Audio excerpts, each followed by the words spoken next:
ನಾನಿವತ್ತು ಅವಿವಾಯಿಂದ ಒಂದು new model UPSನ introduce ಮಾಡ್ತಾ ಇದ್ದೀನಿ. ಇದು 3.6 ಕಿಲೋವ್ಯಾಟ್ನ solar hybrid inverter with built in battery. So ಇದರಲ್ಲಿ 24 ವೋಲ್ಟ್ಸ್ 90 ಎಚ್ ಬ್ಯಾಟ್ರಿನ ನಾವು ಯೂಸ್ ಮಾಡಿದ್ದೀವಿ. 120 ಎಚ್ ವರೆಗೂ ಕೂಡ ನಾವು ಇದನ್ನು ಹಾಕೋಬಹುದು. ಹಾಗೆ ಈ ಪ್ರಾಡಕ್ಟ್ನ ಮೇನ್ ಫೀಚರ್ ಅಂತ ಅಂದರೆ ಸೋಲಾರ್ ಪ್ಯಾನಲ್ನ ಕೂಡ ಹಾಕೊಂಡು ನಾವು ಇದನ್ನು ಚಾರ್ಜ್ ಮಾಡ್ಕೋಬಹುದು. ಇದು solar charging option, battery MCB, on and of switch, output connection. ಹಾಗೆ ಇದರಲ್ಲಿ ನೀವು ರಿಮೋಟ್ ಮಾನಿಟರಿಂಗ್ ಕೂಡ ಮಾಡ್ಬೋದು. ರಿಮೋಟ್ ಮಾನಿಟರಿಂಗ್ ಅಂತ ಹೇಳಿ RJ45 ಫಾರ್ BMS ಮತ್ತು USB ಡಾಂಗಲ್ನ ಹಾಕ್ಕೊಂಡು ನೀವು ಮಾನಿಟರ್ಗೂ ಕೂಡ ಕನೆಕ್ಟ್ ಮಾಡ್ಕೋಬೋದು. ಮತ್ತು ಕೂಲಿಂಗ್ ಆಪ್ಷನ್ಗೆ ಅಂತ ಹೇಳಿ ಫ್ಯಾನ್ ಕೂಡ ಇದೆ. ಮತ್ತು ಡಸ್ಟನ್ನು ಅವಾಯ್ಡ್ ಮಾಡೋದಕ್ಕೆ ಅಂತ ಹೇಳಿ ಫಿಲ್ಟರ್ ಆಪ್ಷನ್ ಕೂಡ ಇದೆ. ಇದು 3.6 ಕಿಲೋವ್ಯಾಟ್ ಇನ್ವರ್ಟರು. ಇದಕ್ಕೆ ನೀವು ಕಂಪ್ಲೀಟ್ 100% 3.6 ಕಿಲೋವ್ಯಾಟ್ ಲೋಡನ್ನು ಕೊಡ್ಬೋದು. ಈ ಮಾಡೆಲ್ ನಿಮಗೆ ಯೂಸರ್ ಫ್ರೆಂಡ್ಲಿ ಇದೆ. ಬಿಕಾಸ್ ಇದರಲ್ಲಿ ನಾವು ಸೆಟಪ್ ಬಟನ್ನ ಕೊಟ್ಟಿದ್ದೀವಿ. ಈ ಬಟನ್ನ ನೀವು ಪ್ರೆಸ್ ಮಾಡಿ ಇಟ್ಕೊಳ್ಳೋದ್ರಿಂದ ಇದು ಸೆಟಪ್ ಮೋಡ್ಗೆ ಎಂಟ್ರಿ ಆಗುತ್ತೆ.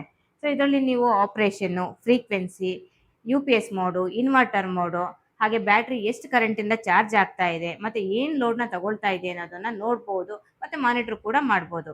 ಹಾಗೆ UPS ಬಂದು ನಿಮಗೆ ಲೈಟ್ ವೆಯ್ಟ್ ಇರೋದ್ರಿಂದ ವಾಲ್ ಮೌಂಟ್ ಕೂಡ ಮಾಡ್ಬೋದು.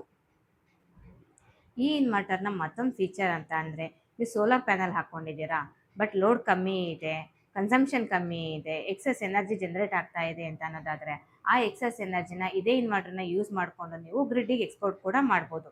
ಯಾಕಂದರೆ ಇದು ಸೋಲಾರ್ ಹೈಬ್ರಿಡ್ ಇನ್ವರ್ಟರು.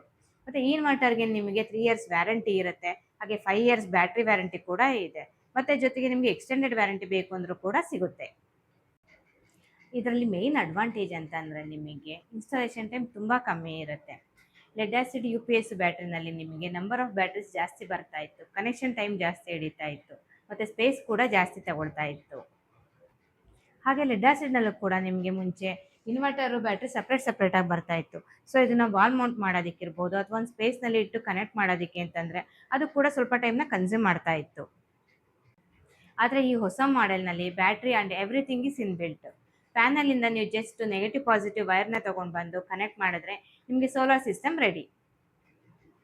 ನಿಮಗೆ ಸೋಲಾರ್ ಬೇಡ, ಬರೀ UPS ಮಾತ್ರ ಸಾಕು ಅಂತ ಅನ್ನೋದಾದರೆ ಇದನ್ನು AC ಚಾರ್ಜ್ ಮಾಡಿಕೊಂಡು ನೀವು UPS ಆಗಿ ಕೂಡ ಯೂಸ್ ಮಾಡ್ಬೋದು. 3 KVA, 3.6 KVA, up to 4 KVA ವರೆಗೂ ನಿಮಗೆ ಈ ಮಾಡೆಲ್ನಲ್ಲಿ ಅವೈಲಬಲ್ ಇದೆ. ಇನ್ನೂ ಹೆಚ್ಚಿನ ಮಾಹಿತಿ ಬೇಕು, ಈ ಯೂನಿಟ್ನ ಪರ್ಚೇಸ್ ಮಾಡಬೇಕು ಅಂತ ಅನ್ನೋದಾದರೆ ಸ್ಕ್ರೀನ್ನಲ್ಲಿ ಬರ್ತಾ ಇರೋವಂಥ ವೆಬ್ಸೈಟ್ನ ಕಾಂಟ್ಯಾಕ್ಟ್ ನಂಬರ್ನ ನೀವು ಕಾಂಟ್ಯಾಕ್ಟ್ ಮಾಡ್ಬೋದು.